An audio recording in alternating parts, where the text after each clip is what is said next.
Porsche has added yet another big achievement to their growing list of motorsport accomplishments, as they reign supreme at the Circuit of the Americas.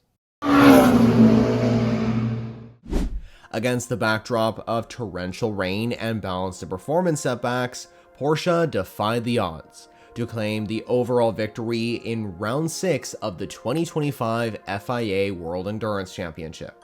In this dramatic rain-soaked Lone Star Le Mans race, the number 6 Porsche 963 crossed the finishing line in first at COTA, which therefore allowed the teammates of Kevin Estre, Lawrence Vanthoor, and Matt Campbell to finish over 8 seconds ahead of the nearest Ferrari 499P to secure a vital win in a race dominated by unpredictable weather, strategy gambles, and relentless pressure.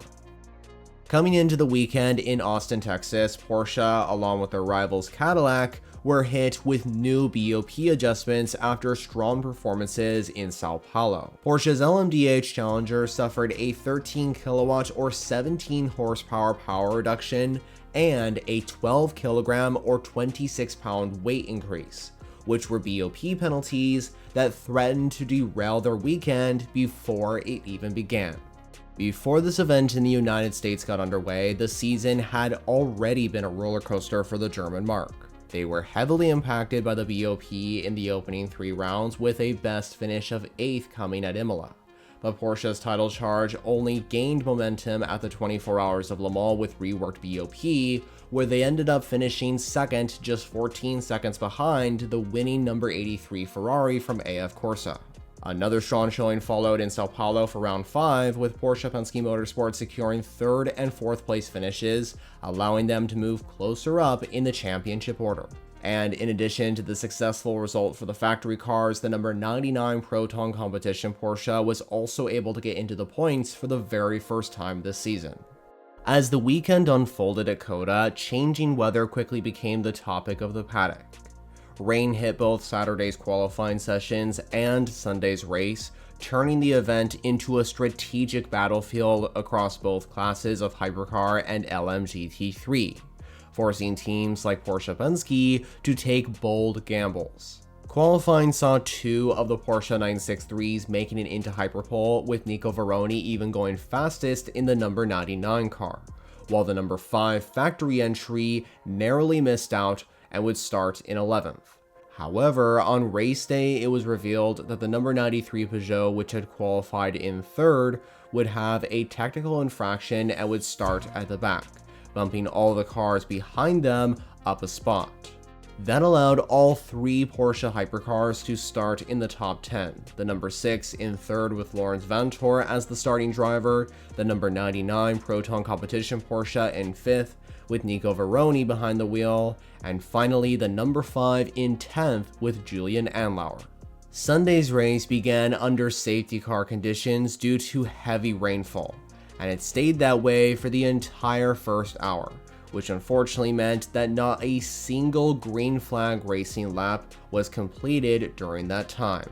Eventually, after multiple laps behind the safety car, a red flag was thrown out by the World Endurance Championship, marking the first time a red flag at Lone Star Le Mans was brought out since 2015, which coincidentally also saw a Porsche win. After more than 2 hours of delayed green flag racing finally came. Ferrari initially controlled the race, holding 1st and 2nd with the pole-sitting number 83 Ferrari ahead of the number 51 car, while Porsche's number 6 remained in close pursuit in the hands of Belgian racer Lawrence Vanthoor, while Julian Andlauer made steady progress in the number 5 car as he climbed up to 6th behind the number 99 customer Porsche with Nico Varrone still behind the wheel.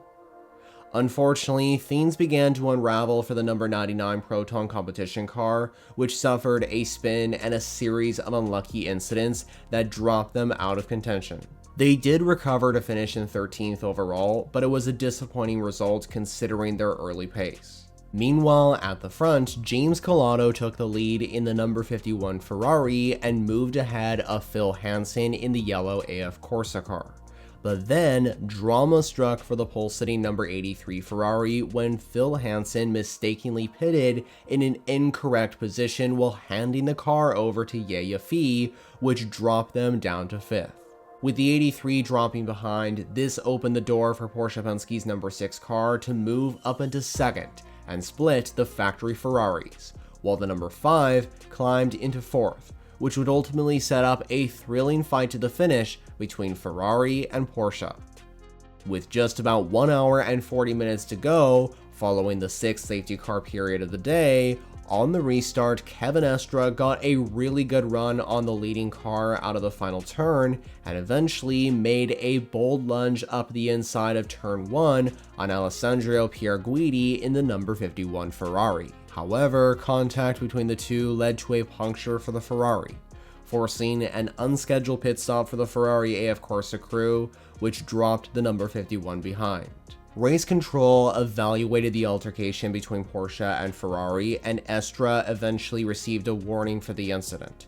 But he did retain the lead, and ultimately that move proved decisive in Porsche's incredible results, as the 963 was soon released to push on ahead. Now that he was released, in addition to the strategy gambles, the conditions out on track, and many more factors, Estre built up a commanding 10-second lead. And even after yet another safety car reset the field, he pulled away again from Miguel Molina in the number 50 Ferrari in 2nd, with the 499P followed by the two Peugeot 9X8s and the Cadillacs. Ferrari unfortunately couldn't challenge Porsche for the win at this point, and eventually, as the sun began to set in Texas, Estre crossed the finishing line 8 seconds ahead of Molina, clinching Porsche Penske Motorsports' first win of the 2025 World Endurance Championship season. Kevin Estre would share the top step of the podium with teammates Lawrence Vantor and Matt Campbell, capping off a masterclass in strategy, composure, and adaptability in the tricky conditions at the Circuit of the Americas.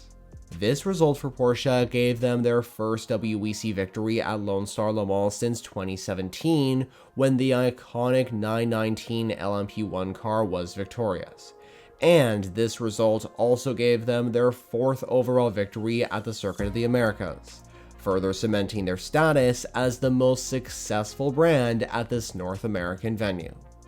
This win at COTA also came with significant championship implications, as the number 6 Porsche now sits 3rd in the driver standings, jumping ahead of the number 50 Ferrari and the Sao Paulo winning number 12 Cadillac from Hertz Team COTA.